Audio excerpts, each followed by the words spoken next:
ભાવનગરમાં પતંગ ઉડાવતા 2 લોકોને લાગ્યો ઇલેક્ટ્રિક શોક। બંનેને સારવાર માટે સરટી હોસ્પિટલમાં ખસેડવામાં આવ્યા। બંને વ્યક્તિઓની હાલત ગંભીર માનવામાં આવી રહી છે।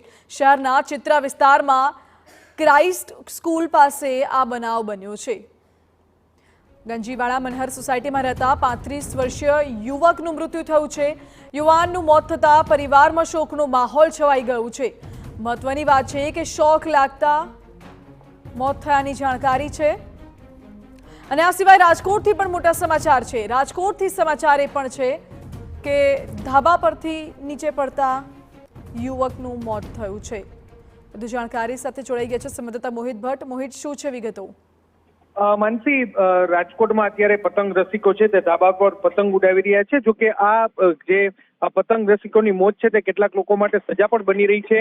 રાજકોટમાં ગંજીવાડા વિસ્તારમાં જે મનહર સોસાયટી આવેલ છે ત્યાં એક 35 વર્ષીય પુરુષ છે તેનું ધાબા પરથી નીચે પડતા મોત નીપજ્યું છે। 108ની મદદથી તેમના મૃતદેહ છે તેને અત્યારે સિવિલ હોસ્પિટલ ખાતે ખસેડવામાં આવ્યું છે। સૌથી મહત્વની વાત છે કે જે રીતે આજ સવારથી 108 એમ્બ્યુલન્સ છે તેમને અલગ અલગ કોલ છે તે આવી રહ્યા છે। તેમાં પતંગ દોરાથી 7 લોકો ઈજાગ્રસ્ત થયા છે। ધાબા પરથી પડી જવાથી 17 લોકો જેટલા ઈજાગ્રસ્ત થયા છે। રોડ અકસ્માતમાં 31 જેટલા લોકો ઈજાગ્રસ્ત થયા છે, જ્યારે બેભાન થઈ જવાતા 14 કેસ સામે આવ્યા છે।